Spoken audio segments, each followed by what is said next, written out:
लघु सिद्धांत कौमुदी, श्रीमद वरदराज प्रणीता लघु सिद्धांत कौमुदी। देखो 3 कौमुदी है। सबसे पहले सिद्धांत कौमुदी, फिर मध्य सिद्धांत कौमुदी, फिर लघु सिद्धांत कौमुदी। ठीक है। तो मध्य सिद्धांत कौमुदी और लघु सिद्धांत कौमुदी को किसने लिखा? श्रीमद वरदराजाचार्य जी ने। और जो सिद्धांत कौमुदी है, सबसे बड़ी वाली कौमुदी, उसको श्रीमद वरदराजाचार्य जी के गुरु जी श्रीमद भट्टोजी दीक्षित ने लिखा। यानी गुरु कृपा से शिष्य कितना आगे निकल जाता है कोई कल्पना नहीं कर सकता। गुरु जी ने एक कौमुदी लिखा, सिद्धांत कौमुदी, श्रीमद भट्टोजी दीक्षित ने, और इनके शिष्य श्रीमद वरदराजाचार्य जी ने 2 कौमुदी लिखा, लघु सिद्धांत कौमुदी और मध्य सिद्धांत कौमुदी। तो ये जो लघु सिद्धांत कौमुदी है श्रीमद वरदराजाचार्य जी ने लिखा। लघु सिद्धांत कौमुदी में समास कैसे करोगे? लघु माने छोटा, थोड़े में व्याकरण के सिद्धांतों पर प्रकाश करने वाली, थोड़े में व्याकरण के सिद्धांतों पर प्रकाश करने वाली, ये लघु सिद्धांत कौमुदी का अर्थ।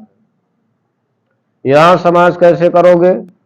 कौ पृथिव्याम मुदानंदो जस्मात् स कुमुदः तस्य इयं कौमुदी सिद्धः संपन्नः अंतः निर्णयः जेषां ते सिद्धान्ताः तेषां सिद्धान्तानां कौमुदी इति सिद्धांत कौमुदी।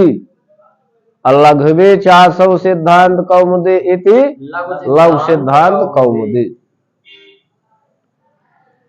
यानी पृथ्वी को सबसे ज्यादा आनंद किससे प्राप्त होता है? चंद्रमा के प्रकाश से, जिसको चांदनी कहते हैं।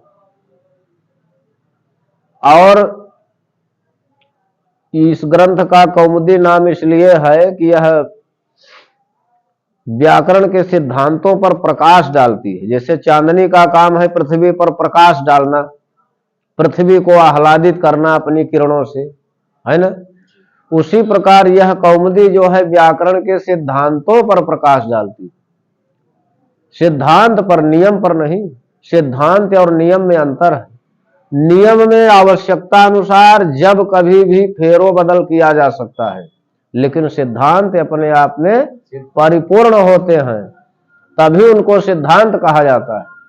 इसीलिए सिद्धांत की व्युत्पत्ति है सिद्ध संपन्न अंतः निर्णय जेषां ते सिद्धांता। सिद्ध माने संपन्न है, अंत माने निर्णय जिसका, जिसमें किसी प्रकार का कोई फेरो बदल नहीं किया जाता, उसको सिद्धांत कहते हैं। ऐसे व्याकरण के सिद्धांतों पर बहुत ही संक्षेप में प्रकाश डालने वाली जो कौमुदी है उसका नाम लघु सिद्धांत कौमुदी। ग्रंथारंभ में श्रीमद वरदराजाचार्य जी मंगलाचरण करते हैं और मंगलाचरण में अपनी आराध्या भगवती बागाधिष्ठात्री सरस्वती जी की वंदना करते हैं। यह नियम है कि ग्रंथादौ ग्रंथ मध्य ग्रंथांते वा मंगलम आचरेत। ग्रंथ के आदि में, ग्रंथ के मध्य में और ग्रंथ के अंत में मंगलाचरण करना चाहिए। मंगलाचरण करने का एक प्रयोजन ये। दूसरा प्रयोजन क्या है? प्रारिप्सित परिसमाप्ति कामो मंगलम आचरेत। प्रारंभ किए गए ग्रंथ की निर्विघ्नता पूर्वक समाप्ति हो। कहीं अध्यापन करने वाला अध्यापक बीमार न हो जाए और कहीं अध्येता माने पढ़ने वाला शिष्य ही बीमार न हो जाए, तो ऐसी स्थिति में ग्रंथ का पठन पाठन बाधित हो जाएगा, प्रारंभ किए गए ग्रंथ की परिपूर्णता नहीं होगी। इसलिए प्रारिप्सित परिसमाप्ति कामो मंगलमाचरेत। और तीसरा जो प्रयोजन मंगलाचरण का है, जिसको महाभाष्यकार ने, पतंजलि जी ने महाभाष्य ग्रंथ में लिखा कि मंगलादीनि मंगल मध्यानि मंगलांतानि च शास्त्राणि प्रथन्ते आयुष्मद वीर पुरुषाणि च भवन्ति अध्येतारस्य सिद्धार्था स्युः। यानी जिन ग्रंथों के आदि में मंगलाचरण किया रहता है, मध्य में मंगलाचरण किया रहता है और अंत में मंगलाचरण किया रहता है, ऐसे शास्त्र संसार में बहुत प्रसिद्ध होते और ऐसे ग्रंथों को बनाने वाले वीर पुरुष कहलाते और दीर्घजीवी होते हैं तथा ऐसे ग्रंथों को पढ़ने वालों के प्रयोजन पूर्ण होते। मंगलाचरण विघ्न विघात के लिए भी होता है। मंगलस्य आचरणम मंगलाचरणम, मंगलाचरण विघ्न विघात के लिए होता है और गुरु शिष्य परंपरा चलती रहे इसलिए मंगलाचरण किया जाता है। ठीक है, तो यहाँ अपनी आराध्या वागाधिष्ठात्री सरस्वती, मंगलाचरण में हम अपने आराध्यों की मांगलिक शंख चक्र आदि चिन्हों की वंदना करते हैं। और मंगलाचरण 3 प्रकार का होता है। आशीर नमस्क्रिया वस्तु निर्देशो वापि तन्मुखम, आशीर्वादात्मक मंगलाचरण, नमस्कारात्मक मंगलाचरण और वस्तु निर्देशात्मक मंगलाचरण। तो प्रस्तुत ग्रंथ में नमस्कारात्मक मंगलाचरण किया जा रहा है। नत्वा सरस्वतीं देवीं शुद्धां गुण्यां करोम्यहम् पाणिनीय प्रवेशाय लघु सिद्धांत कौमुदीम। तो यहां अन्वय में सबसे पहले हम कर्ता को लेते हैं। अहम, अहम कह श्रीमद वरदराजाचार्य किमत्र प्रमाणम वर्तते। अहम से वरदराजाचार्य जी को ही क्यों लेंगे? इस ग्रंथ के अंत में जहां यह ग्रंथ समाप्त होता है, लौक सिद्धांत कौमुदी ग्रंथ में कुल 60 चैप्टर हैं। कितने चैप्टर हैं? 60 अध्याय हैं। तो जहां ग्रंथ समाप्त होता है अंतिम अध्याय का नाम है स्त्री प्रत्यय। वहां लिखा है शास्त्रांतरे प्रविष्टानाम बालानाम चोपकारिका कृता वरदराजेन लघु सिद्धांत कौमुदी। वहां प्रमाण है कि लघु सिद्धांत कौमुदी के रचयिता कौन है? श्रीमद वरदराजाचार्य। इसलिए अहम से वरदराजाचार्य जी को लेंगे। तो अहम वरदराजाचार्य करोमि विरचयामि, रचना करता हूं। किसकी रचना करता हूं? लघु सिद्धांत कौमुदीम, लघु सिद्धांत कौमुदी की रचना करता हूं। किम कृत्वा, क्या करके? तो बोले शुद्धाम गुण्याम सरस्वतीम देवीम नत्वा। सरस्वती जी के विशेषण है। सरस्वती जी किस प्रकार की हैं? कथम भूता इयम वागाधिष्ठात्री सरस्वती, वाणी की अधिष्ठात्री देवी जो सरस्वती जी किस प्रकार की हैं? बोले शुद्धाम, शुद्धाम माने स्फटिक मणि सदृशाम निर्मल चरित्राम, स्फटिक मणि सदृशाम निर्मल चरित्राम। इतने शुद्ध हैं जैसे स्फटिक मणि, स्फटिक मणि के समान निर्मल चरित्र वाली है। पुनश्च कथम भूता इयम वागाधिष्ठात्री सरस्वती, बोले गुण्याम, गुण्याम प्रशंसनीय गुण संयुक्ताम, स्फटिक मणि के समान निर्मल चरित्र वाली और प्रशंसनीय गुणों वाली सरस्वती देवी को नमस्कार करती। सरो विद्या स्थानम अस्यास्तीति सरस्वती, जिनमें विद्या की योनि है, विद्या की उत्पत्ति स्थान जो है, विद्याएं जिनसे उत्पन्न होती है उनका नाम सरस्वती है। और देवी वो प्रकाशमयी देवी है। ऐसी सरस्वती देवी को नत्वा माने नमस्कार करके, नम धातु से अक्त्वा प्रत्यय होकर के नत्वा बना। समान कर्तृकयो पूर्व काले अक्त्वा सूत्र से यहां अक्त्वा प्रत्यय हुआ। ठीक, तो नत्वा माने नमस्कार करके। और क्यों इस ग्रंथ का निर्माण क्यों किया जा रहा है? इतने बड़े ग्रंथ का निर्माण क्यों किया जा रहा है? प्रयोजन क्या है? बोले पाणिनीय प्रवेशाय। प्रयोजनम अनुद्देश्य न मंदोपि प्रवर्तते, बिना प्रयोजन को बतलाए, बिना प्रयोजन को जाने कोई मूर्ख व्यक्ति भी किसी कार्य में नहीं लगता। इतने बड़े ग्रंथ को पढ़ने का क्या प्रयोजन है? प्रयोजन जानना अपेक्षित है। सिद्धार्थ सिद्ध संबंधम श्रोतुम श्रोता प्रवर्तते, शास्त्रादौ तेन वक्तव्य संबंध स प्रयोजन। संबंध जो होता है ना वो बिना प्रयोजन के नहीं होता। श्रोता जो होता है वो सिद्ध अर्थ सुनने को के लिए तत्पर रहता है, इसलिए शास्त्र के प्रारंभ में ही प्रयोजन बतला देना चाहिए। उसी नियम से यहाँ शास्त्र के प्रारंभ में ही प्रयोजन बतला रहे हैं। प्रयोजन क्या है? कस्मय प्रयोजनाय, बोले पाणिनीय प्रवेशाय। पाणिनि किसको कहते हैं? पाणिनिना प्रोक्तम पाणिनीयम, पाणिन मुनि के द्वारा जो कहा गया उसी को पाणिनि कहते हैं।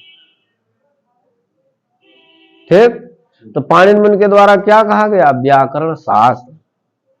पाणिन मुनि ने व्याकरण शास्त्र में कहा। पाणिनि का अर्थ क्या हुआ? व्याकरण शास्त्र। पाणिनिना प्रोक्तम पाणिनीयम, पाणिनीयम व्याकरण शास्त्रम, अतस्मिन् जिज्ञासु बालकानां झटिति प्रवेशार्थम। पाणिन मुनि के द्वारा कहे गए व्याकरण शास्त्र में जिज्ञासु बालकों को प्रवेश कराने के लिए लघु सिद्धांत कौमुदी की रचना करता हूं। मैं वरदराजाचार्य स्फटिक मणि के समान निर्मल चरित्र वाली, प्रशंसनीय गुणों वाली, प्रकाशमयी सरस्वती जी को नमस्कार करके पाणिन मुनि के द्वारा बनाए गए व्याकरण शास्त्र में जिज्ञासु बालकों को प्रवेश कराने के लिए लघु सिद्धांत कौमुदी की रचना कर रहा हूं। ठीक है। अब आगे आ गया माहेश्वर सूत्र। क्या आ गया? माहेश्वर सूत्र जो 14 सूत्रों में है। कितने सूत्र हैं? 14। हाँ, ये इसके कई नाम हैं।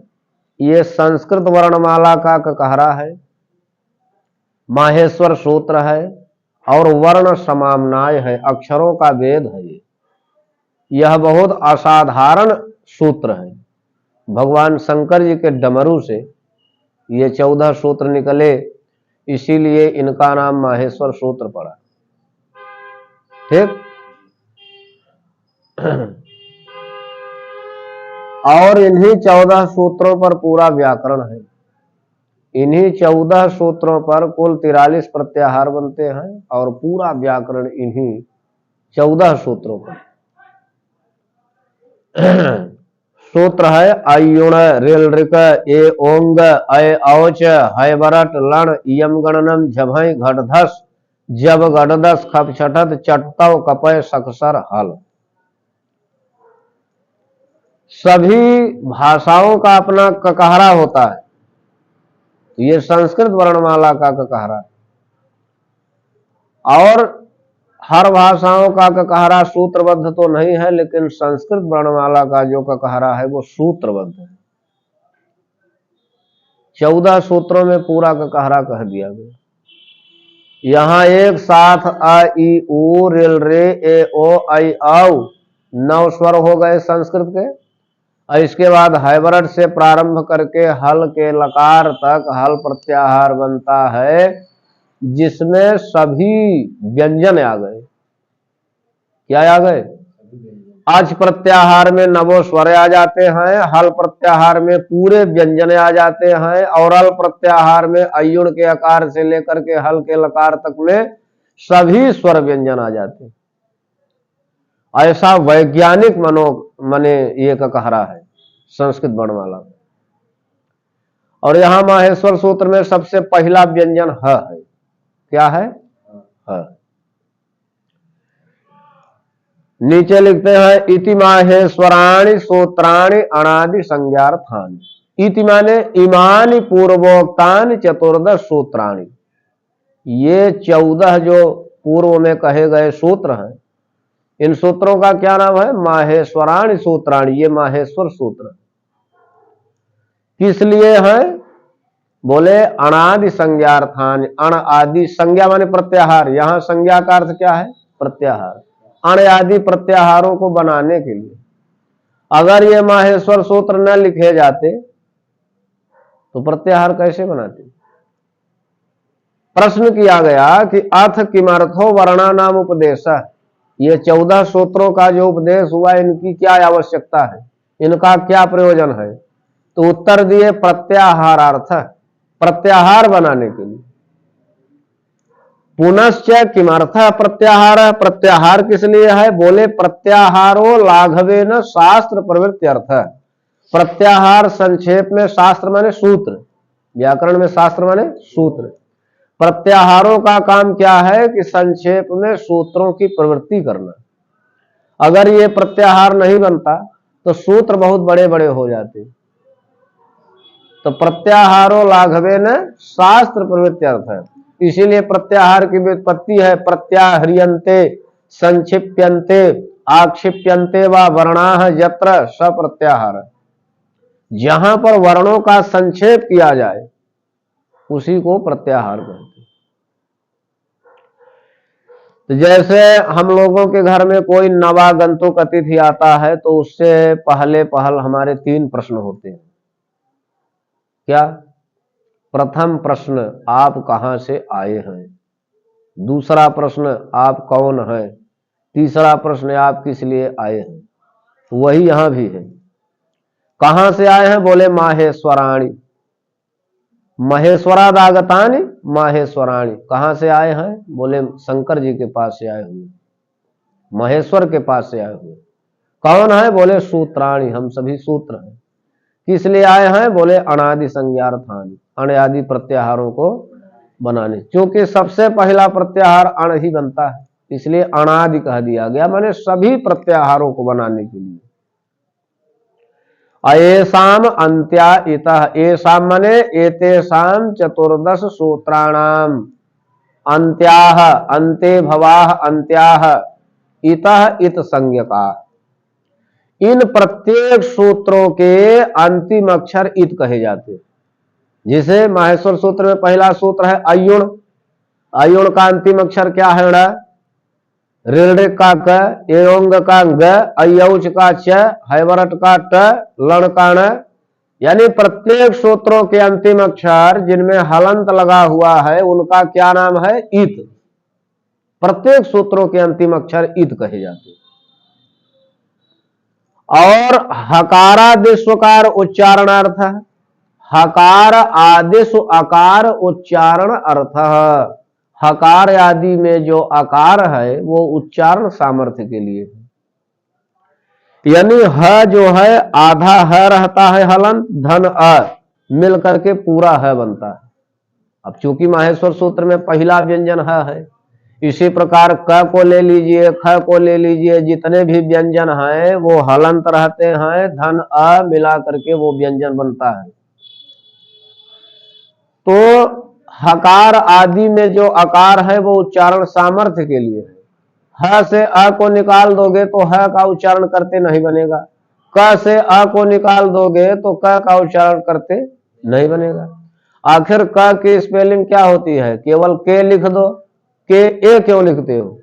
क्योंकि क में अ लगा हुआ है, जितने भी व्यंजन है उनमें अ लगा हुआ है, और व्यंजन का उच्चारण बिना स्वर की सहायता से हो ही नहीं सकता।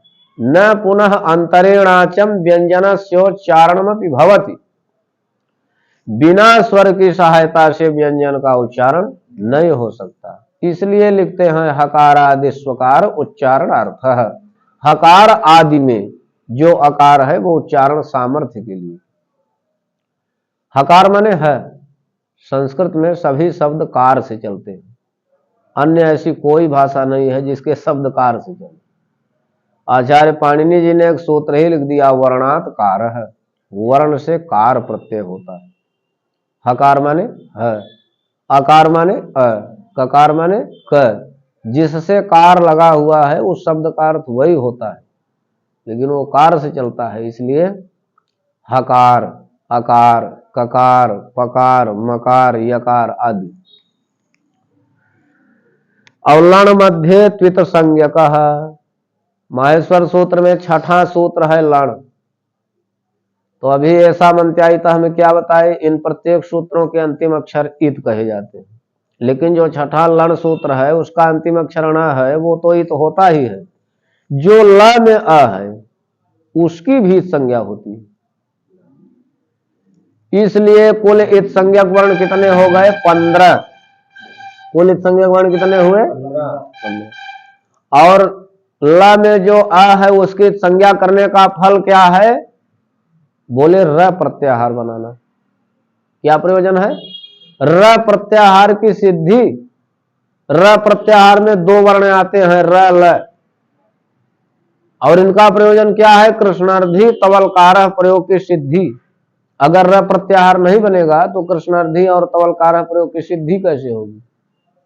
इसलिए लण सूत्र में मध्यवर्ती आकार की संज्ञा होती। अब यह संज्ञा प्रकरण है। कौन प्रकरण है, संज्ञा किसको कहते हैं,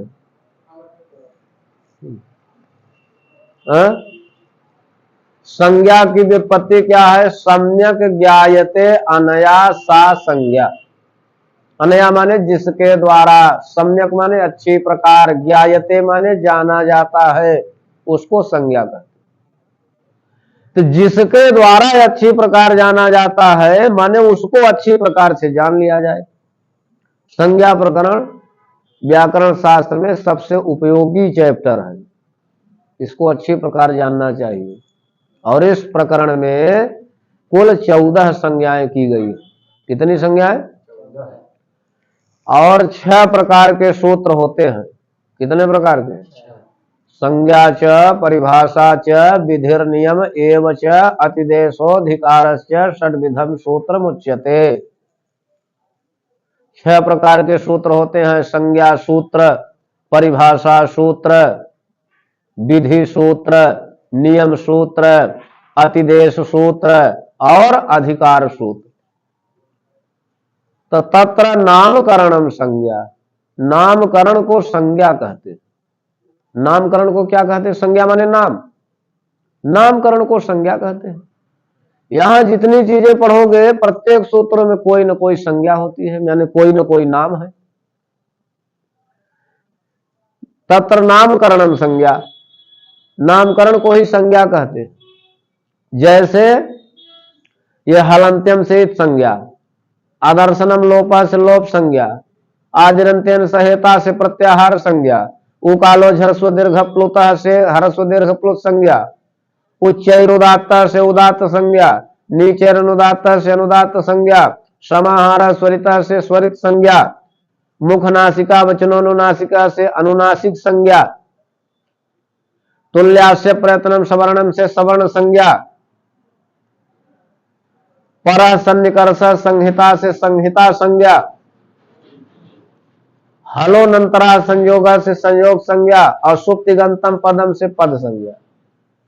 इस अध्याय के 2 सूत्र ऐसे हैं जो संज्ञा नहीं करते, वो विधान करते।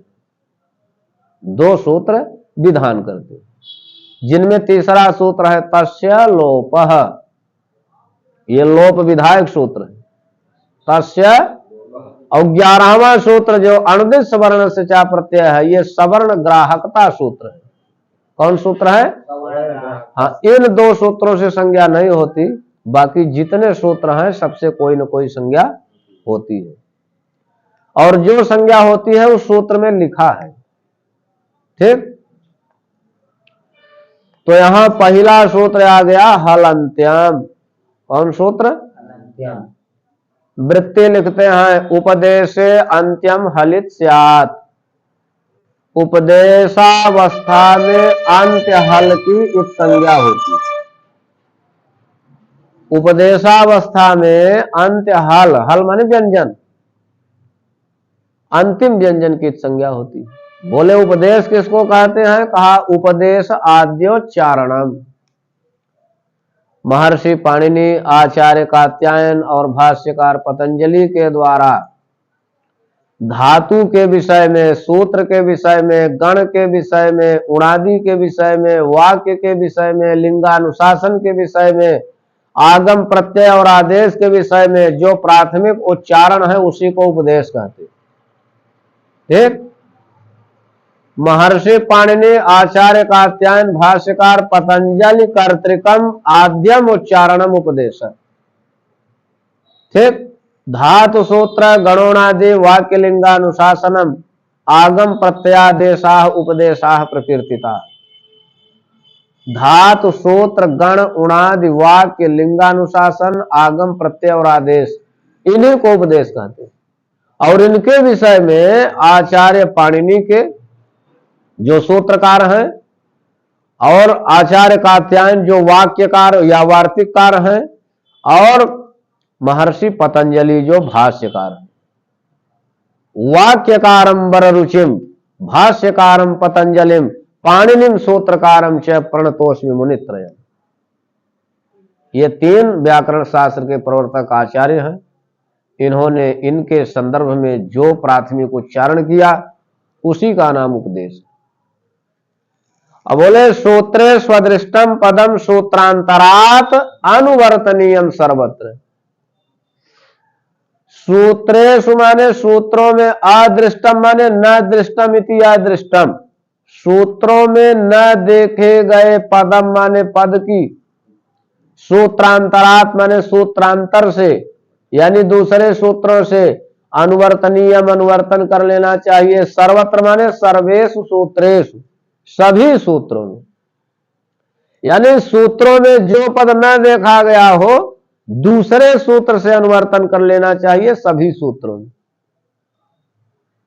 अनुवर्तन हमेशा पीछे के एक सूत्र से होता है, अपकर्षण हमेशा आगे के एक सूत्र से होता है। तो सूत्र में जो पद न देखा गया हो दूसरे सूत्र से अनुवर्तन करके समझ लेना चाहिए। देखो एक नियम है कि ननु सूत्राधीना वृत्ति है, ननु सूत्राधीना वृत्ति, वृत्ति जो होती है वो सूत्र के अधीन होती है, अर्थात सूत्र में जितने पद होंगे वृत्ति में उतना ही पद होना चाहिए। तो जैसे हलंत्यम हम लोगों का सूत्र है, तो हलंत्यम में कितने पद है? हल हो गया, अंत्यम हो गया, और इसकी वृत्ति क्या है? उपदेशे अंत्यम हलित स्यात्। तो देखो इस वृत्ति में सूत्र के अनुसार वृत्ति नहीं है, इसमें एक पद अधिक है, क्या? उपदेशे। भाई हल तो प्रत्याहार है तो हल लिखे वृत्ति में ठीक है, अंत्यम लिखे वो भी वृत्ति में है, इत संज्ञा का विधान हो रहा है इसलिए इत लिख दिए, और स्यात् वाक्य पूर्ति के लिए है। सूत्र में कौन सा पद अधिक देखा गया जो सूत्र में नहीं है? वृत्ति में कौन सा पद अधिक है जो वृत्ति सूत्र में नहीं है? उपदेश, उपदेशे है ना। तो ये उपदेशे कहां से आ गया? तो अभी बताए ना कि सूत्र में जो पद न देखा गया हो उसका दूसरे सूत्र से अनुवर्तन कर लेना चाहिए। अनुवर्तन हमेशा पीछे के एक सूत्र से होता है। देखो हलंत्यम का जब सूत्र निर्देश देखोगे तो हलंत्यम 1-3-3 यानी प्रथम अध्याय के तीसरे पाद का तीसरा सूत्र है हलंत्यम, और जितने व्यंजन हैं उनकी संज्ञा हलंत्यम करता है।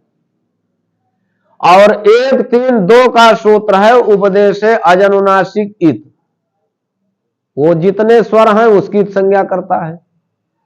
तो 1-3-2 पहले आता है कि 1-3-3 आता है? 1-3-2 आता है ना, यानी अष्टाध्यायी में उपदेशे अजनुनासिक इत सूत्र इसके पहले लिखा गया, उसी सूत्र से यहां अनुवर्तन कर लेंगे उपदेश पद की, वहां उपदेशे कहा गया है, उसी से अनुवर्तन कर लेंगे। देखो व्याकरण में क्या है कि अगर आधी मात्रा की भी लघुता हो जाए तो वैयाकरण लोग पुत्र के उत्सव के समान आनंद मनाते। अर्धमात्रा लाघवे न पुत्रोत्सवम मन्यन्ते वैयाकरणा। और व्याकरण में पुनरुक्ति दोष नहीं होना चाहिए। अगर उपदेशे जो नासिक इत में उपदेश पद को ग्रहण किया गया है यहाँ हलंत्यम में भी करते तो पुनरुक्ति दोष हो जाता, और शास्त्र में ये बहुत बड़ा दोष है। इसलिए सूत्र में जो पद न देखा गया हो दूसरे सूत्र से अनुवर्तन करके समझ लेना चाहिए। आदर्शनम लोपः, आदर्शनम लोप संज्ञा करता है ये सूत्र। प्रसक्तस्य आदर्शनम लोप संज्ञम स्यात्। प्रसक्तस्य माने वर्तमानस्य, विद्यमानस्य वा, विद्यमान के आदर्शन की लोप संज्ञा होती है। यानी जैसे आदर्श विद्यालय आए हैं लेकिन हमको दिखाई नहीं पड़े, कोई सज्जन आए पूछे कि आदर्श विद्यालय आया है, तो हम यही बताएंगे कि आए तो हैं लेकिन वो लुप्त है, दिखाई नहीं पड़ रहे। तो वर्तमान के आदर्शन की लोप संज्ञा। उसी प्रकार व्याकरण शास्त्र में आदर्शन से तात्पर्य क्या हुआ? आश्रवण।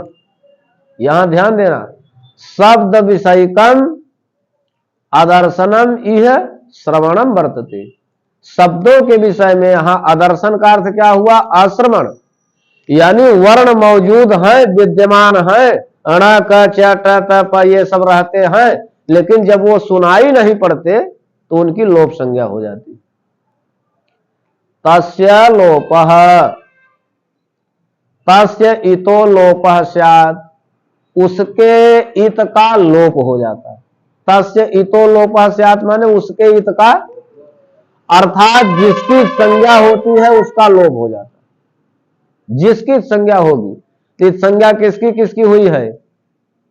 अरे सामंत्या इता अभी पढ़े न, अण क च ट त प य, इन सब की लोप संज्ञा हो जाए क्योंकि ये संज्ञा हुई है। तो बोले कि संज्ञा हो जाएगी, लोप संज्ञा हो जाएगी, लेकिन लोप नहीं होगा, लोप नहीं होगा। क्योंकि अगर लोप हो जाएगा अण आदि का, तो फिर अण आदि प्रत्याहार कैसे बनेंगे? आगे पंक्ति में लिखा है अणादयो अणाद्यर्था, अण आदि का लोप नहीं होता, वो रहते हैं। उनकी लोप इत संज्ञा हो जाती है, लोप संज्ञा हो जाती है, लेकिन लोप नहीं होता, वो रहते हैं। अण आदि अण आदि प्रत्याहारों को बनाने के लिए रहते। ठीक है। अब आ गया प्रत्याहार संज्ञा सूत्रम आदिरंतेन सहेता। यही एक ऐसा सूत्र है जो 43 प्रत्याहारों को बना देता है। अंते नेता सहित आदिर मध्यगानाम स्वस्य च संज्ञा स्यात्। अंतेन में भी तृतीया है और ईता में भी तृतीया है। अंतेन ईता सहित माने अंत्य इत संज्ञक वर्ण के साथ आदि मध्यगामी और अपनी संज्ञा होती है। यथा अण इति, जैसे अण प्रत्याहार कोई बनाने को कहा तो अण में अंत्य इत संज्ञक वर्ण क्या है? अण।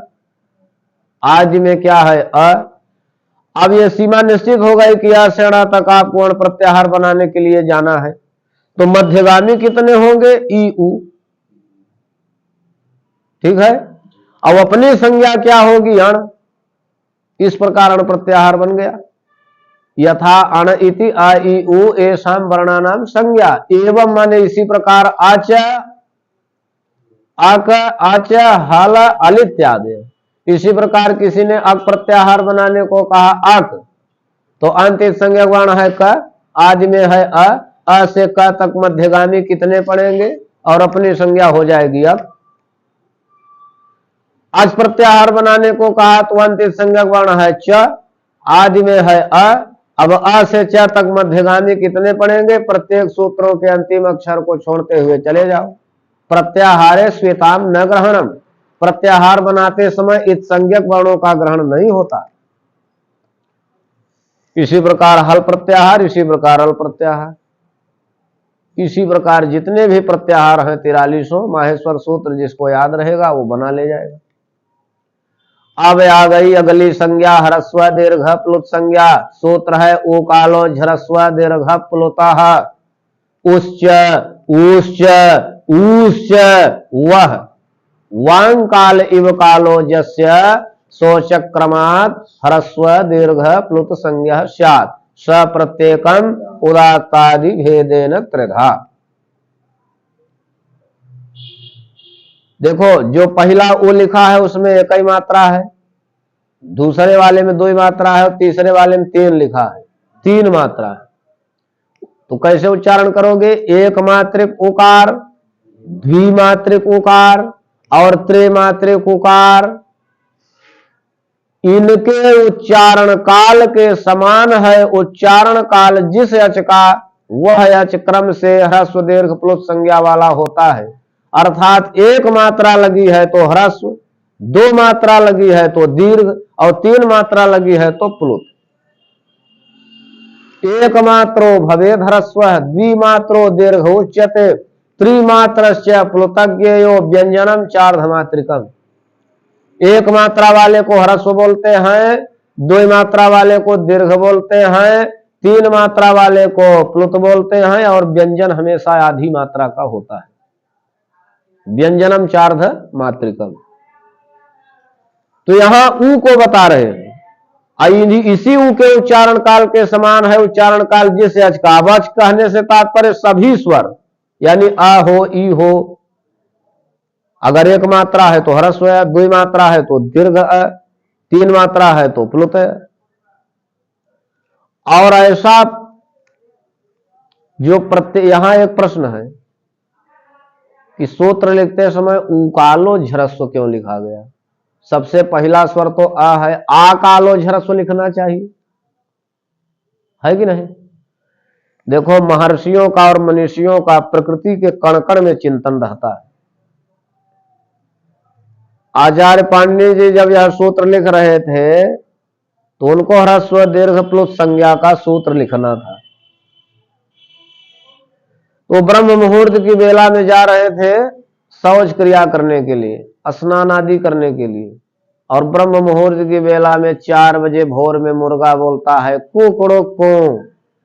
तो कुक्कुट के स्वर में तीनों स्वर होते हैं, ह्रस्व भी, दीर्घ भी, प्लुत भी। मुर्गा पहले धीरे से उच्चारण करता है, फिर तेजी से, फिर और तेजी से। और इन्होंने कुक्कुट के ऊ से जो है ग्रहण कर लिया, बोले हमको सूत्र लिखने के लिए, ह्रस्व दीर्घ प्लुत संज्ञा लिखने के लिए सूत्र मिल गया, और उन्होंने लिख दिया ऊ कालो ह्रस्व दीर्घ प्लुत। ठीक, महर्षियों का और मनीषियों का प्रकृति के कण कण में चिंतन रहता है।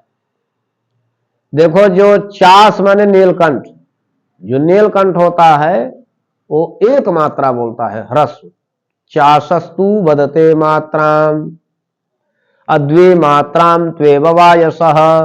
वायस माने कौवा, 2 मात्रा बोलता है, हाँ काव काव तेजी से 2 बार बोलता है।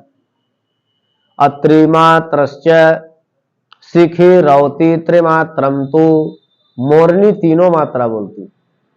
अन्नकुल अस्त्वर्ध मात्रिकम, नेवला आधी मात्रा बोलता है। और ये जो व्याकरण बना है ना पाणिनि जी का, ये महाशास्त्र है। पाणिनीयम महाशास्त्रम पद साधुत्व लक्षणम सर्वोपकारकम ग्राह्यम त्याज्यम न तत्करेति। जो पाणिनि जी का व्याकरण शास्त्र है वो महाशास्त्र, और पूरा का पूरा शास्त्र हम लोगों का उपकारक है, सहायक है। पाणिनीयम महाशास्त्रम पद साधुत्व लक्षणम, यह सभी पदों को जो है सिद्ध करता है, इसलिए पद साधुत्व का लक्षण। सर्वोपकारकम ग्राह्यम, पूरा पूरा शास्त्र उपकारक है, सहायक है, इसलिए पूरा पूरा शास्त्र हम लोगों के द्वारा ग्राह्य है। त्याज्यम न तत्कर्हिचित, आचार्य पाणिनि का शास्त्र कुछ भी त्यागने योग्य है ही नहीं। और व्याकरण महाभाष्य में भाष्यकार पतंजलि जी ने लिखा कि तत्र प्रमाण भूतो आचार्यो दर्भ पवित्र पाणी शुचौ आकाशे प्रांगमुख उपविश्य महता प्रयत्नेन सूत्राणि प्रणेत यस्म तत्राप्यशक्यम वर्णेनापि अनर्थकेन भवितुम किम पुनः इयता सूत्रेण। आचार्य पाणिनि जी जब सूत्रों का प्रणयन कर रहे थे तो किस प्रकार से लिखा है महाभाष्य में, तत्र प्रमाण भूतो आचार्य, दर्भ पवित्र पाणी, हाथ में कुशा लिए रहते थे। जिस हाथ में कुशा रहता है ना वो हाथ बिल्कुल पवित्र रहता है। दर्भ से पवित्र पाणी वाले आचार्य पाणिनि जी। शुचौ आकाशे, स्वच्छंद प्रदेश में एकांत शांत एकांत स्थान में बैठ करके तत्र प्रमाण भूतो आचार्य दर्भ पवित्र पाणी सुचौ आकाशे महता प्रयत्नेन, बहुत बड़े प्रयास के द्वारा सूत्राणि प्रणयति अस्म, सूत्रों का प्रणयन कर रहे थे। तत्रापि अशक्यम वर्णेनापि अनर्थकेन भवितुम, आचार्य पाणिनि जी के सूत्र के एक वर्ण में त्रुटि निकाल पाना असंभव है। किम पुनः इयता सूत्रेण, जब वर्ण में त्रुटि नहीं निकाला जा सकता तो जब इतने प्रयास के द्वारा उन्होंने सूत्र को लिखा तो इन सूत्रों में कहां से त्रुटि निकाली जा सकती, संभव ही नहीं। उन्होंने अगर उकालो झर सो दीर्घ प्रोतः लिखा तो सोच समझ करके लिखा, ठीक। सप्रत्येकम उदात्तादि भेदेन त्रिधा, वह प्रत्येक अच जो ह्रस्व दीर्घ प्लुत संज्ञा से 3 प्रकार का होता है, उदात्त अनुदात स्वरित भेद से 3 प्रकार का हो जाता है। यानी ह्रस्व में भी उदात्त अनुदात स्वरित, दीर्घ में भी उदात्त अनुदात स्वरित, अप्लुत में भी उदात्त अनुदात स्वरित। इस प्रकार अचों के कितने भेद हो गए अब तक? 9। कितने भेद हो गए? 9। अब देखो उदात्त किसको कहते हैं, अनुदात्त किसको कहते हैं, स्वरित किसको कहते हैं, ये वेद में स्वर, उदात्त अनुदात स्वरित वेद में स्वर, उदात्त अनुदात्त स्वरित प्रचय है कि नहीं। तो उदात्त किसको कहते हैं, परिभाषा लिखते हैं उच्चैरुदात्त, उच्चै उदात्त, जो उच्च स्वर से बोला जाए उसी को उदात्त कहते हैं। नीचे ही अनुदात्त, जो निम्न स्वर से बोला जाए, स्वर गिरा करके उसको अनुदात्त कहते हैं। और समाहार स्वरित है, जहां मेल जोल करके न बहुत तेजी से न बहुत धीरे से, उसको स्वरित कहते हैं। उच्चैरुदात्त की वृत्ति क्या है, तालवादिषु सभागेषु स्थानेषु ऊर्ध्वभागे निष्पन्नो अजुदात्त संज्ञा स्यात्, तालु आदि सखंड स्थानों के ऊर्ध्व भाग से जिस अच की निष्पत्ति होती है उसको उदात्त कहते हैं।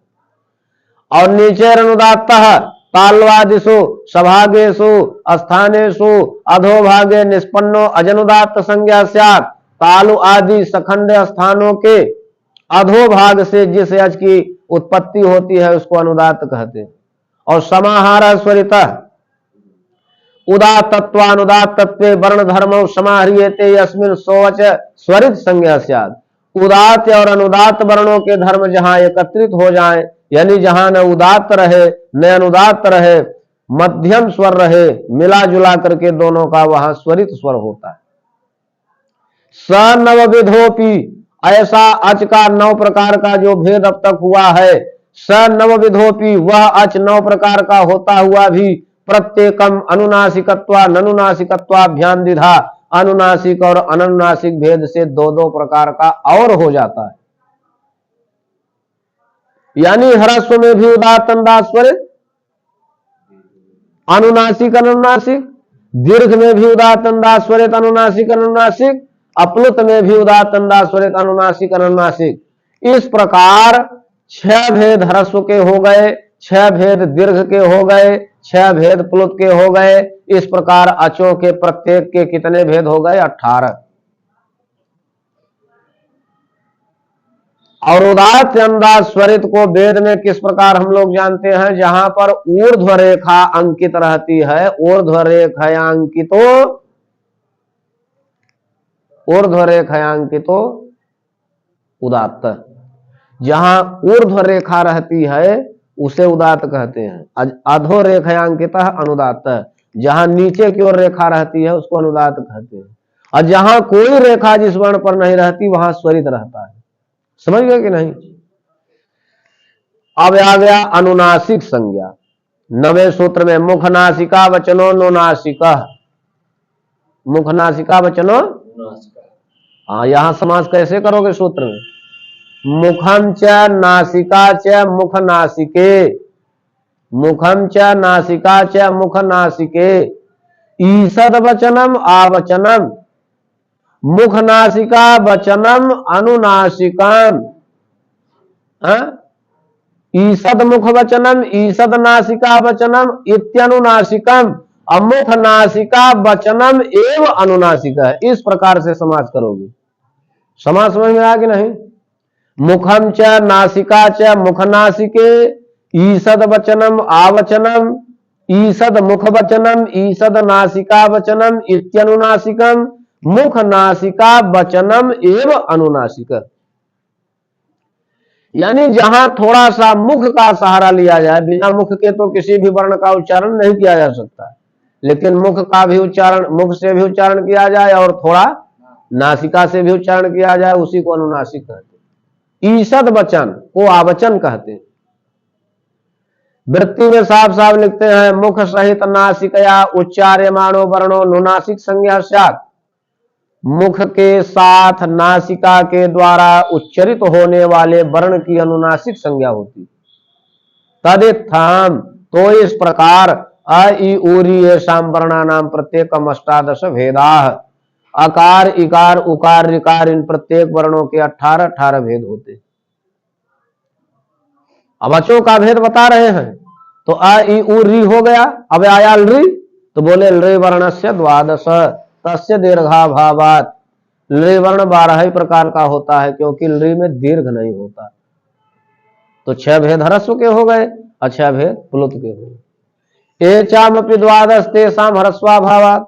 अ इ उ रे हो गया, अब आया ए ओ आई औ। ए ओ आई औ कहां आता है? एच प्रत्याहार में। एच माने ए ओ आई औ।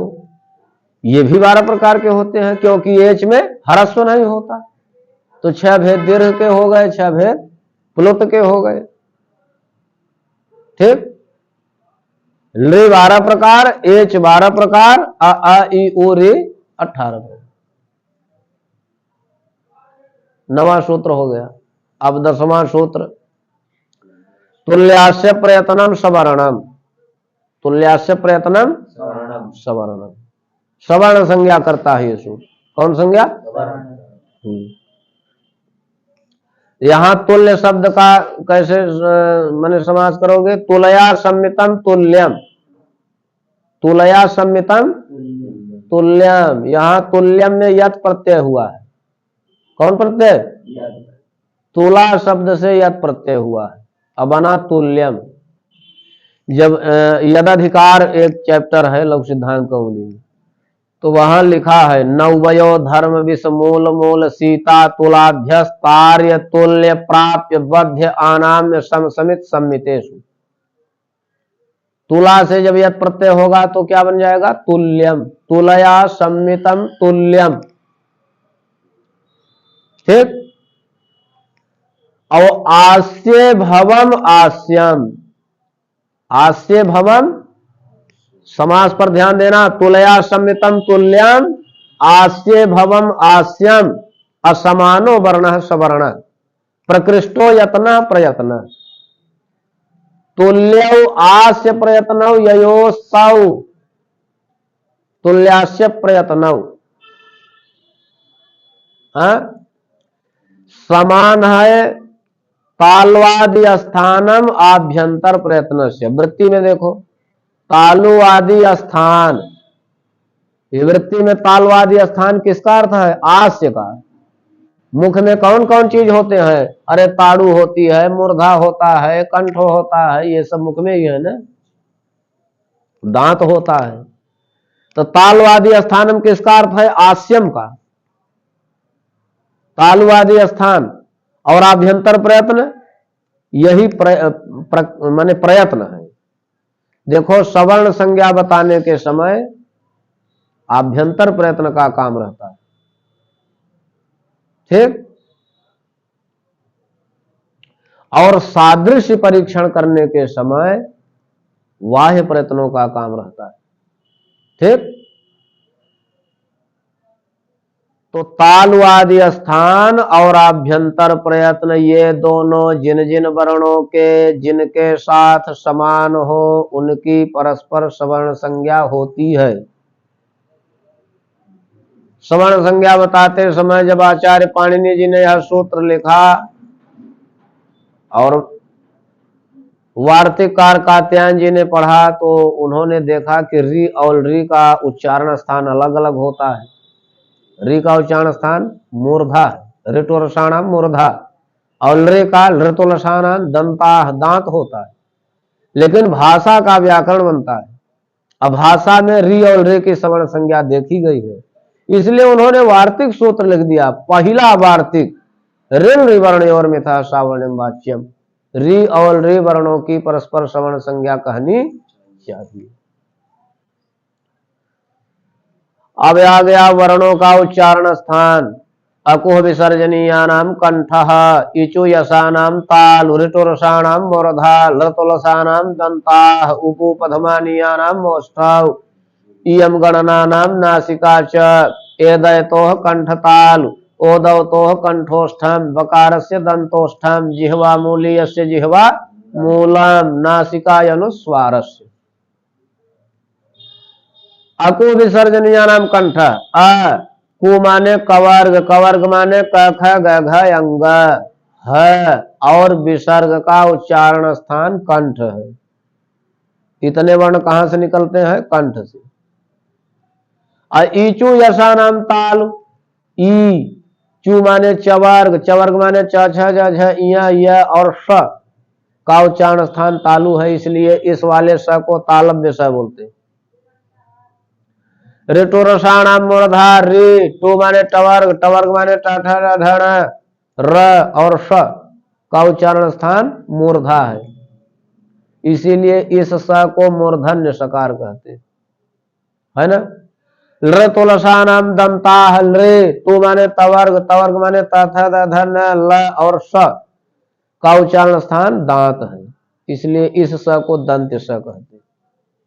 तीनों स हो गए ना। अब देखो, मान लो किसी को दांत न हो तो भी वो लृ का उच्चारण कर लेता है, और तथ धन का भी उच्चारण कर लेता है, ल और स का भी उच्चारण स्थान कर लेता है। तो यहाँ किसी को दांत न हो तो यहाँ कैसे कहा गया कि लृतुलसानाम दंता है? वो कैसे बिना दांत के कैसे उच्चारण कर लेता है? जानते हो दांत जो है, दांत कहाँ होता है? मुख में। दांत कहाँ होता है? अब मुख तुम्हारा कहाँ तक होता है जानते हो कि नहीं? ये तुम्हारा मुख है, कहां से कहां तक है? ओष्ठ से लेकर के काकलक तक, जिसको कौवा बोलते हैं। ओष्ठात प्रभृति काकलक पर्यंतम आस्यम, ओठ से लेकर के अधरोष्ठ, अधरोष्ठ से लेकर के काकलक माने कौवा पर्यंत मुख होता है, इसलिए वो उच्चारण कर लेता है, दांत रहे या न रहे।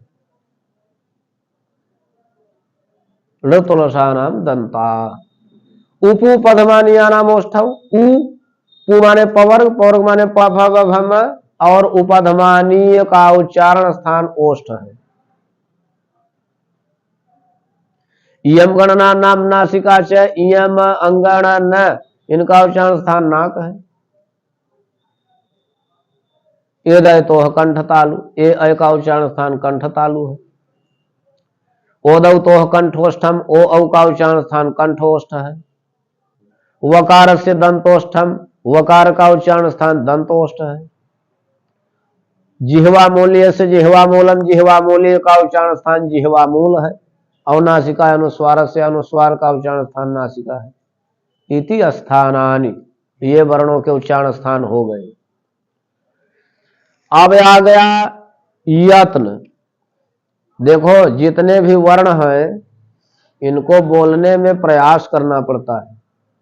वर्ण ऐसे मुख के बाहर नहीं आते, और वह प्रयास दो प्रकार का होता है। यत्न माने प्रयास, यत्नोद्विधा, यत्न दो प्रकार के होते हैं, आभ्यंतरो बाह्यश्च, आभ्यंतर प्रयत्न और बाह्य प्रयत्न। यानी जिन वर्णों का उच्चारण करने में हमको मुख के अंदर प्रयास करना पड़ता है उसे आभ्यंतर प्रयत्न कहते हैं, और जिन वर्णों का उच्चारण करते समय हमको मुख के बाहर प्रयास करना पड़ता है उसको बाह्य प्रयत्न कहते हैं। दो प्रकार के प्रयत्न होते हैं। तो आद्य पंचधा जो आदि वाला आभ्यंतर प्रयत्न है वो स्पृष्ट, ईसत स्पृष्ट, ईसत विवृत, विवृत और समृत के भेद से 5 प्रकार का होता है। आभ्यंतर प्रयत्न कई प्रकार का होता है? 5 प्रकार का। आभ्यंतर प्रयत्न में पहला प्रयत्न कौन है? स्पृष्ट। स्पृष्ट माने स्पर्श करना। स्पृष्ट माने हाँ, जहां मुख का जो है माने ताड़ू से, कंठ से, मूर्धा से, दांत से, ओष्ठ से स्पर्श हो जाए उसको स्पृष्ट कहते हैं। ईसत स्पृष्ट माने जहां मुख का थोड़ा स्पर्श हो। ईसत विवृत माने जहां मुख थोड़ा सा खुला हुआ हो। विवृत माने जहां मुख पूरा पूरा खुल गया हो। और समृत माने जहां मुख ढक गया हो। ठीक, तो तत्र स्पृष्टम प्रयत्नम स्पर्शानाम। 5 प्रकार के आभ्यंतर प्रयत्नों में जो स्पृष्ट प्रयत्न है वो स्पर्श संज्ञक वर्णों का होता है। स्पर्श संज्ञक वर्णों का स्पृष्ट प्रयत्न। अब स्पर्श संज्ञक वर्ण है कौन कौन? बोले कादयो मावसा नाह स्पर्शा। क से लेकर के मां तक के जो अक्षर हैं वो स्पर्श कहे जाते हैं। यानी 25 अक्षर का क से म तक के किसी भी अक्षर का कोई आभ्यंतर प्रयत्न पूछे तो तड़ाक से बता दो स्पृष्ट प्रयत्न। अम्मा के बाद कौन अक्षर आता है? यवरल। तत्र स्पृष्टम प्रयत्नम स्पर्शानाम ईसत स्पृष्टम अंतस्थानाम। अंतस्थ संज्ञक वर्णों का ईसत स्पृष्ट प्रयत्न। अब अंतस्थ संज्ञक वर्ण है कौन कौन? बोले यणोन्तस्था। यण प्रत्याहार के अंतर्गत आने वाले यवरल अंतस्थ कहे जाते। अंतस्थ। और अंतस्थ संज्ञक वर्णों का ईसत स्पृष्ट प्रयत्न। यवरल का उच्चारण करो तो मुख थोड़ा ही खुलता है ना। ईसत विवृत मूष्मणाम। ऊष्म संज्ञक वर्णों का ईसत विवृत प्रयत्न होता है ना। ऊष्म संज्ञक वर्ण कौन कौन है? बोले सल ऊष्माण। सल प्रत्याहार के अंतर्गत आने वाले सख सह को ऊष्म कहते हैं। देखो सबसे ज्यादा ताकत लगानी पड़ती है सख सह का उच्चारण करने में। वेद में ज्यादातर सख सह का ही उच्चारण होता है। और सख सह का उच्चारण करने पर शरीर में गर्मी आ जाती है, पसीना आ जाता है। वेद का मंत्र बोलो अभी तुम 15 मिनट, देखो तुम्हारी शरीर जो है पसीना छोड़ देगी ठंडी के महीने में। क्योंकि वेद में सख सह का उच्चारण ज्यादा है। और सख सह ऊष्म कहे जाते हैं, गर्मी आ जाती है। तो सख सह का को ऊष्म कहते हैं। और ऊष्म संज्ञक वर्णों का ईसत विवृत प्रयत्न होता है। अब विवृतम स्वराणाम। स्वरों का विवृत प्रयत्न होता है। स्वर कौन है? बोले अचः स्वरा। अच प्रत्याहार के अंतर्गत आने वाले अ ई उ ऋ रे ए ओ ऐ औ स्वर कहे जाते हैं। और स्वरों का विवृत प्रयत्न होता है। किसी भी स्वर का उच्चारण करोगे तो मुख पूरा पूरा खुल जाता है ना। हरस्वस्या वर्णस्य प्रयोगे समृताम प्रक्रिया दशायाम तो विवृतमेव। हरस्वस्य अवर्णस्य प्रयोगे। हरस्व आवर्ण का प्रयोग की दशा में। अब देखो यहां प्रयोगे को समझना पड़ेगा।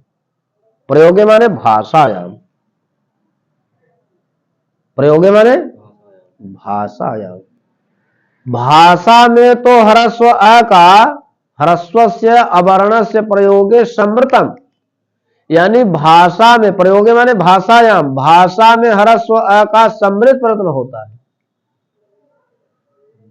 और प्रक्रिया दशायाम तो विवृत में। प्रक्रिया दशायाम माने शास्त्रीय दशायाम।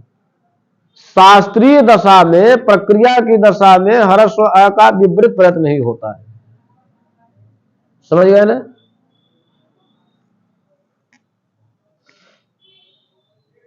बाह्य प्रयत्न एकादशधा। बाह्य प्रयत्न तो 11 प्रकार का होता है। बाह्य प्रयत्न एकादशधा। विवारः संवारः श्वासो नादो घोषो अघोषो अल्प प्राणो महाप्राणुदात्तो अनुदात्त स्वरितश्चेति। विवार, संवार, श्वास, नाद, घोष, अघोष, अल्प प्राण, महाप्राण, उदात्त, अनुदात्त और स्वरित के भेद से बाह्य प्रयत्न 11 प्रकार का होता है। खरो विवाराः श्वासाय घोषाश्च। खर प्रत्याहार के अंतर्गत आने वाले वर्णों का विवार श्वास अघोष प्रयत्न होता है। अब हस संबारा नादा घोषाश्च, हस प्रत्याहार के अंतर्गत आने वाले वर्णों का संबारनाद घोष प्रयत्न होता है। सभी स्वरों का उदात्त अनुदात स्वरित बाह्य प्रयत्न होता है। वर्गाणाम प्रथम तृतीय पंचमा यणश्चाल्प प्राणा, वर्गों के सभी वर्गों के पहले तीसरे पांचवें और यण प्रत्याहार के अंतर्गत आने वाले यवरल का अल्प प्राण प्रयत्न होता है। वर्गाणाम द्वितीय चतुर्थ सलस्य महाप्राणा, सभी वर्गों के दूसरे चौथे और सल प्रत्याहार के अंतर्गत आने वाले सख सह वर्णों का महाप्राण प्रयत्न होता है।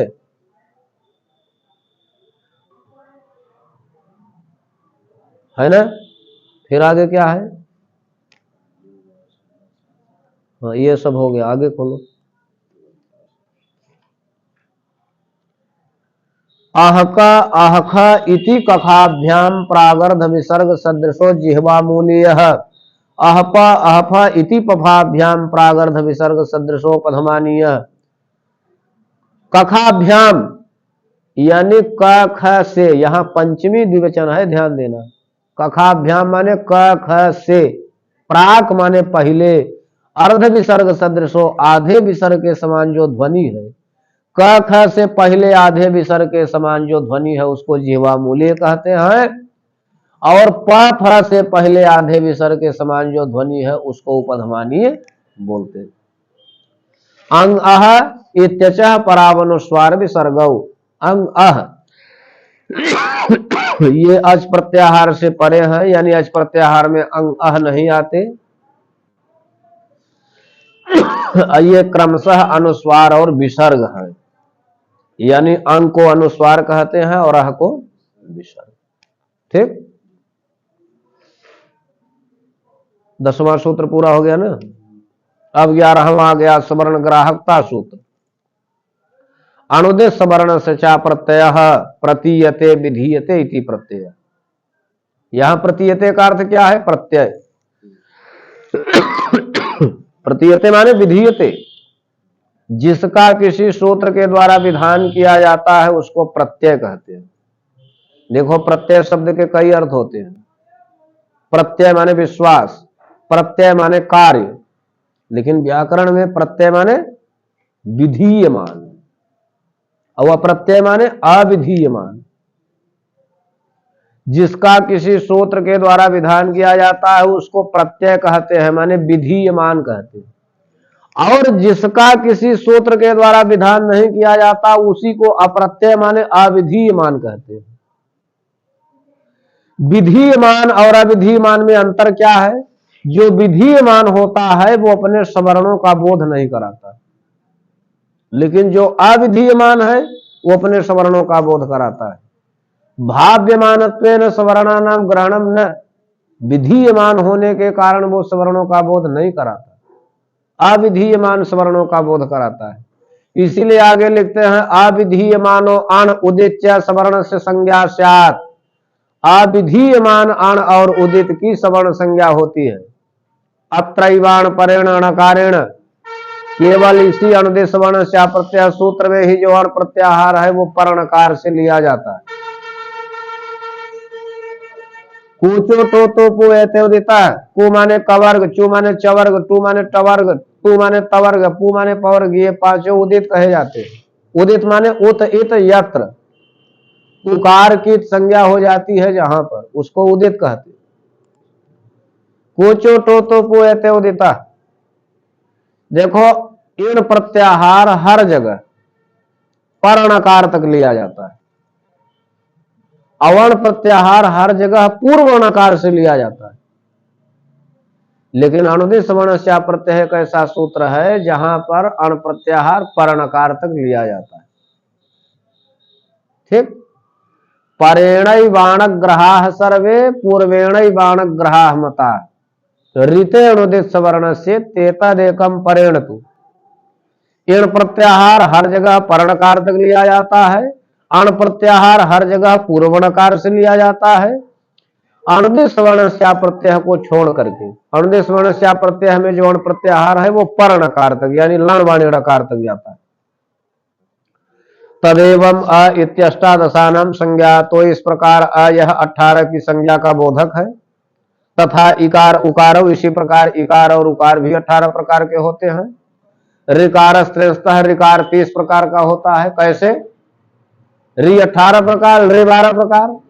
अरिल रे वर्ण और मिथा सामान्य वाच्यम के अनुसार रि और रे वर्णों की परस्पर सवर्ण संज्ञा होती है, तो 18 12 30 प्रकार हो गया। एवं ऋकारोपी, जब ऋकार 30 प्रकार का हो गया तो इसी प्रकार ऋकार भी 30 प्रकार का हो गया। एचो द्वादशा नाम, एच माने ए ओ ऐ औ 12 प्रकार के होते हैं। अनुनासिक अनुनासिक भेद यवला द्विधा, अनुनासिक और अनुनासिक भेद से यह वाला दो दो प्रकार के होते हैं। यह व अल्लाह ल तेना ननुनासिकास्ते द्वय और द्वय संज्ञा, इस प्रकार उन अनुनासिकों की दो दो संज्ञाएं होती। अब आ गया संहिता संज्ञा सूत्र। परः सन्निकर्षः संहिता, वर्णानाम अतिशयितः सन्निधि संहिता संज्ञः स्यात्। वर्णानाम माने वर्णों के, अतिशयितः माने अत्यंत, सन्निधि माने सामीप्यता की संहिता संज्ञा होती। देखो पहले संहिता होती है फिर संधि होती। यत्र यत्र संहितात्वं तत्र तत्र संधित्वं, जहां जहां संहिता होती है वहीं वहीं संधि होती। न संधे संहिता बिना, बिना संहिता के संधि नहीं होती। संहिता माने मेल जोल। दो वर्ण जब पृथक पृथक रहते हैं तो उनका अर्थ भी पृथक पृथक रहता है। जैसे हिम माने बर्फ, अवालय माने घर, बर्फ बर्फ है, घर घर है। लेकिन हिम और आलय जब समीप में आ जाएंगे अत्यंत, तो इनमें संहिता की क्षमता आ जाएगी, मेल जोल करने की क्षमता, और ये मिल जाएंगे। जब संहिता हो गई तो मिल जाएंगे, संधि हो जाएगी तो बन जाएगा हिमालय। अब हिमालय का अर्थ जो है क्या हो गया? बर्फ का घर।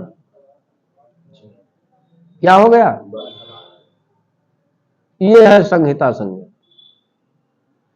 हलोनंतरा संयोग, संयोग संज्ञा। आज भी अव्यवहिता हल संयोग संज्ञा स्युः। हलोनंतरा संयोग, हलो मोबाइल वाला नहीं, हल प्रत्याहार है।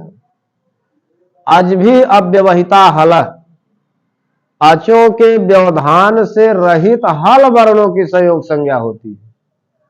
अचों के व्यवधान से रहित हल वर्णों की संयोग संज्ञा होती है। जैसे तुमको ज्योत्सना लिखना है तो ज धन य धन ओ धन त धन स धन न धन आ, ये विग्रह हुआ कि नहीं ज्योत्सना का। तो अब अच के व्यवधान से रहित हल वर्ण कौन कौन है? ज ये जाकर के ओ में मिल गए न, और अच के व्यवधान से रहित हल वर्ण कौन कौन है? त स न, ये जाकर के या में मिल गए, अब बन गया ज्योत्सना। वही यहां कह रहे हैं कि अचों के व्यवधान से रहित हल वर्णों की संयोग संज्ञा होती है। सुतिगंतम पदम, सुबंतम तिगंतम च पद संज्ञम स्यात्, ये पद संज्ञा सूत्र है। सुबंत और तिगंत की पद संज्ञा होती है। सुबंत और तिगंत की पद संज्ञा बहुत महत्वपूर्ण संज्ञा है। संस्कृत में तुम कोई भी शब्द बिना पद बनाए नहीं लिख सकते। अपदम न प्रयुंजीत, न केवल प्रकृति ही प्रयोगतव्या, न केवल प्रत्यय, न केवल तुम प्रकृति का प्रयोग कर सकते हो न प्रत्यय का। प्रत्युत प्रकृति प्रत्यय सहार्थौ ब्रूते, प्रकृति और प्रत्यय दोनों को एक साथ प्रयोग किया जाता है। जैसे राम जो है वो प्रकृति है, असु जो है प्रत्यय है। जब राम प्रकृति से सु प्रत्यय लग जाएगा तो रामः बनेगा, और ऐसा जो प्रातिपदिक शब्द है ये व्याकरण में प्रयुक्त होता है। राम का प्रयोग व्याकरण में नहीं कर सकते, रामः का प्रयोग करोगे, इसलिए पद संज्ञा। इसी प्रकार भवति, यहां तिप प्रत्यय है, भू धातु से तिप प्रत्यय, तो सुबंत और तिगंत की पद संज्ञा होती है। सुबंत माने सुप हो अंत में जिसके, तिगंत माने तिंग हो अंत में जिसके। सुबंतों की संख्या 21 है, अतिगंतों की संख्या 18 है। शब्द रूप में सुबंत होते हैं और धातु रूप में तिगंत होते हैं। सुबंत प्रत्यय कितने हैं? कई, सु, औजस, अमौत्स, टाभ्याम भीस, गेभ्याम भ्यस, गसभ्याम भ्यस, गस ओस आम गी सुप। तो यहां प्रथमा के एक वचन सु प्रत्यय से लेकर के सप्तमी के बहुवचन सुप के प तक सुप प्रत्याहार बन जाता है, जिसमें 21 प्रत्यय आते हैं। और तिब तस जी सिप थस थ निपवस्मस तयाताम ज था से आथाम ध्वम इड वही मही। यहां तिब के ती से लेकर के अब महिम के गकार तक तिंग प्रत्याहार बनता है, जिसमें 18 प्रत्यय आते हैं। तिगंत प्रत्यय धातु रूप में होते हैं और सुबंत शब्द रूप। तो पद संज्ञा सुबंत शब्दों की भी होती है और तिगंत शब्दों की भी होती है। सुबंत और तिगंत की पद संज्ञा होती है। इति संज्ञा प्रकरणम, इस प्रकार संज्ञा प्रकरण समाप्त।